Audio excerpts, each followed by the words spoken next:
Gaza में चल रही जंग को लेकर के बहुत अहम डेवलपमेंट्स है जिनके बारे में हम यहाँ अभी जिक्र करेंगे। हाल ही के दिनों में अमेरिकी विदेश मंत्री एंटनी ब्लिंकन मिडिल ईस्ट के दौरे पर थे।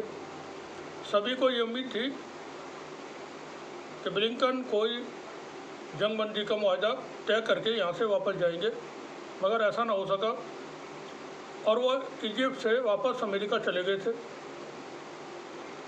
इस दौरान ऐसा लग रहा था जैसे अब जंगबंदी को लेकर के जो बातें चल रही हैं वो डेड एंड पर हैं और ये ख़त्म हो चुकी है, ये हो जाएंगी अब। मगर बातचीत फिर से शुरू हो गई है और बड़े अहम डेवलपमेंट्स हुए इस बातचीत में। अब जो शुरू हुई है इस बार इजिप्ट में ये बातचीत हुई है और आज दूसरे दौर की बातचीत थी। देर रात तक उसके बारे में कोई तफसीलात हासिल हो सकेंगी। कल पहले दौर की हफ्ते के रोज़ पहले दौर की बातचीत हुई। इसमें बहुत अहम जो चीज़ें आई सामने निकल करके वो ये कि इजिप्ट के अंदर इसराइल ने भी अपना डेलीगेशन भेजा हुआ है। CIA के डायरेक्टर इजिप्ट पहुंच चुके हैं। साथ ही उनके साथ CIA के डायरेक्टर के साथ अमेरिका के special envoy for middle east वो भी यहाँ पहुँचे हुए हैं। अरब के मुल्क भी मौजूद हैं। और जो बहुत अहम हम डेवलपमेंट बता रहे थे वो ये है कि हमास इस बातचीत में शामिल हो गया है। हमास ने कतर में होने वाली बातचीत में शामिल होने से इनकार कर दिया था, चूँकि उनको अपना थोड़ा सा एग्रेशन दिखाना था।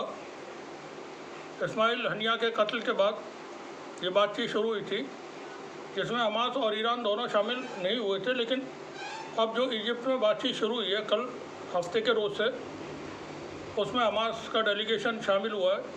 और हमास की तरफ से खलील अल हया जो डिप्टी हैं याहिया सिनवर के, वो शामिल होने के लिए पहुँचे हैं। बता दें कि खलील अल हया ये डिप्टी थे इस्माइल हनिया के भी सेकंड पोजीशन पर और वो कतर में रहते हैं। अब तक जितने भी बातचीत के दौर हुए हैं उसमें वो शामिल रहे हैं, वो कतर में हो या इजिप्ट में बातचीत हुई या दूसरी किसी जगह पर। रूस में भी वो पहुंचे थे और चाइना भी गए थे। जो चाइना डेलीगेशन गया था फ़लस्तीन के रेसिस्टेंस ग्रुप्स का। बाइडेंस डॉक्ट्रिन पर ये मुज़ाकरात हो रहे हैं और जैसा हमने बताया कि सभी लोग इस बार पहुंचे हैं और हमास के लोग भी शामिल हुए हैं इसमें। एक जो रुकावट है वो फिलाडेल्फी कॉरिडोर है जहां इसराइल की फ़ौज इस वक्त मौजूद है। हमास को इस पर बहुत ऑब्जेक्शंस हैं, साथ ही इजिप्ट को भी ऑब्जेक्शन है। इसराइल ने एक नया प्रपोजल दिया था कि यहाँ पर 8 टावर्स बना देते हैं, जिसको हमास ने रिजेक्ट कर दिया था और इजिप्ट ने भी रिजेक्ट कर दिया था।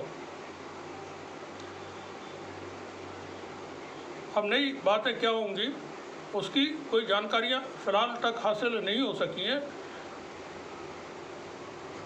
एक और अहम बात यह है कि अमेरिका के चीफ ऑफ आर्मी स्टाफ यानी अमेरिका की सेना के फ़ौज के कमांडर वो जॉर्डन पहुंचे हुए हैं और ये बहुत अहम है। वो मिडिल ईस्ट के दौरे पर हैं। जॉर्डन के बाद वो इजिप्ट जाएंगे और इजिप्ट के बाद बहुत मुमकिन है वो इसराइल और सऊदी अरब का भी दौरा करें। सऊदी अरब की तरफ से संदेश दे दिया गया है अमेरिका को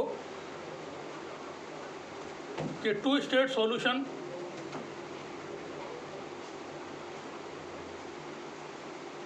के अलावा और कोई बात नहीं मंजूर होगी। साथ ही अमेरिकी राष्ट्रपति जो बाइडेन ने 2 बड़े लोगों से मिडिल ईस्ट में बात की। एक ही दिन में पैदर पे ये बातचीत हुई। पहले उन्होंने जॉर्डन के किंग को इजिप्ट के किंग को फ़ोन किया, जॉर्डन के किंग को फ़ोन किया। उनसे बड़ी देर तक उनकी तफसील से बातचीत हुई और मिडिल ईस्ट के हालात पर बात हुई। बाद में जो उसकी जानकारियाँ CNN ने जारी की, तो CNN के मुताबिक अमेरिकी राष्ट्रपति ने जॉर्डन के किंग को कहा है कि वो हर वक्त, क्योंकि इस वक्त बाइडेन छुट्टियां मना रहे हैं, वो कैलिफोर्निया में है, लेकिन बाइडेन ने ये कहा है कि वो हर वक्त कांटेक्ट में रहेंगे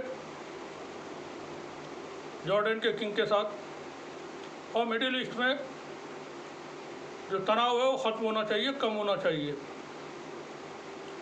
साथ ही जो बाइडेन ने बातचीत की कतर के अमीर से, और ये काफ़ी देर तक बातचीत हुई है, बड़ी अहम बातचीत मानी जा रही है इस दोनों के दरमियान जो हुई है। यहाँ भी बाइडेन ने जो जानकारियाँ हासिल हैं, बाइडेन ने अमीर कतर से कहा है कि आप, यानी कतर, जो पीस प्रोसेस है इसको आगे बढ़ाए, हमास को वो समझाए, ईरान को बात करे, ईरान को समझाए। बातचीत में शामिल होने के लिए इजिप्ट आज किसी भी वक्त कतर के वाइस प्रेसिडेंट और फॉरेन मिनिस्टर कतर से रवाना होंगे और वो इजिप्ट में शामिल होंगे बातचीत में। इस दौरान बहुत मुमकिन है कि वो ईरान की भी विजिट करें। सभी ऑन बोर्ड हैं इस वक्त, लेकिन जो चीज़ें होती रही हैं पिछले वक्त में, उसकी वजह से किसी को किसी के ऊपर एतमाद नहीं है। एतमाद इसलिए नहीं है कि नेतन्याहू बार बार बात से पलट जाता है और वो नई शर्तें लेकर के, जबकि तमाम बातें तय हो जाती हैं पहले से, उसके बाद जब फाइनल कुछ होने वाला होता है उससे पहले नई शर्तें शामिल कर दी जाती हैं इसराइल की तरफ से। लेकिन इस बार जानकारियाँ कुछ इस तरह की भी हैं कि अमेरिका की तरफ से नेतन्याहू को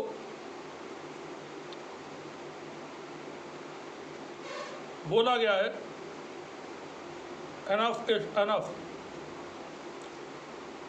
नो मोर। इमरान खान बोलते थे नो मोर, वो अमेरिका की तरफ से बोला गया है नेतन्याहू के लिए।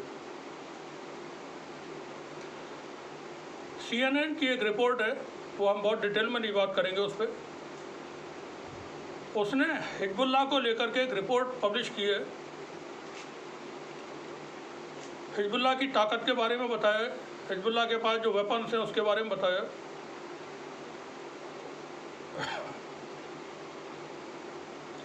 इसराइल की फ़ौज के बारे में भी वहाँ लिखा गया है।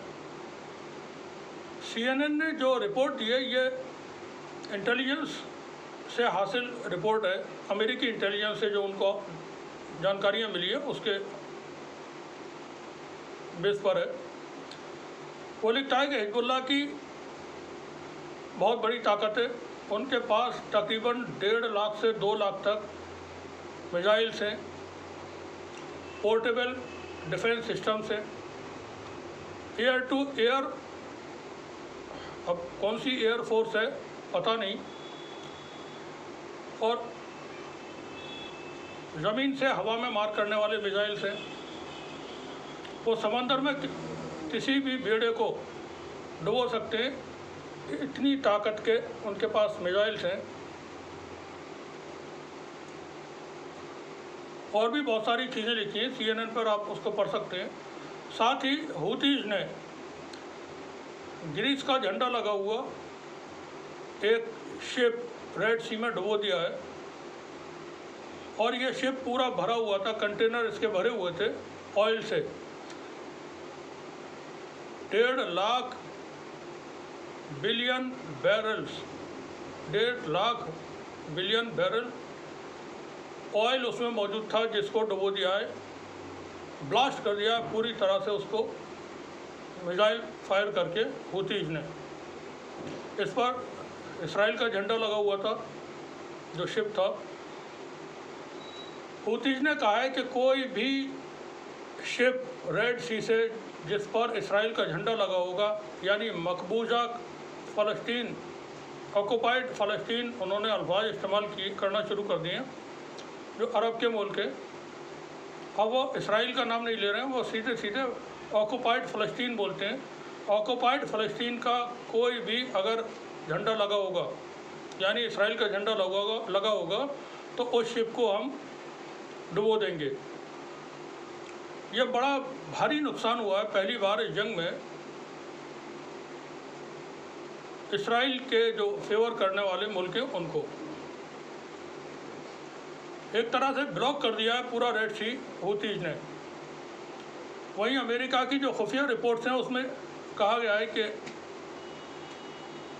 बहुत बड़ी तादाद में हूतीज ने ताकत जमा कर ली है, उनके पास लेटेस्ट वेपन्स पहुंच चुके हैं, जिसमें डिफेंस सिस्टम वगैरह भी शामिल है।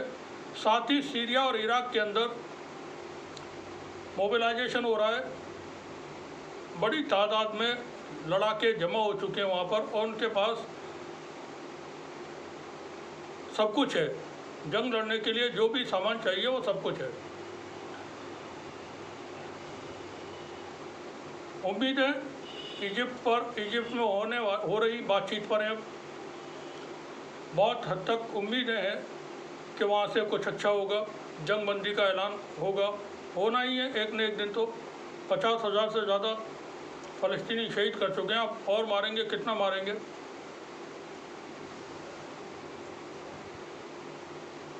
और मार लेंगे 1-2 लाख लोगों को, उसके बाद भी टेबल पर बैठना पड़ेगा, बातचीत करना पड़ेगी और सुलह करनी पड़ेगी। तो जंगबंदी तो होगी। फ़िलहाल अभी उम्मीद यही है कि इजिप्ट के अंदर बहुत ही अच्छे माहौल में, खुशगवार माहौल में बातचीत शुरू हुई है। सेकंड था इसका, और यहाँ जैसा हमने बताया हमास का डेलीगेशन पहुँचा हुआ है, खलील अल हया उसको लीड कर रहे हैं। कतर के डिप्टी पीएम और फॉरेन मिनिस्टर इस बातचीत में शामिल हो रहे हैं। तो कुछ उम्मीदें हैं कि कुछ अच्छा निकलेगा। शुक्रिया आप सभी का।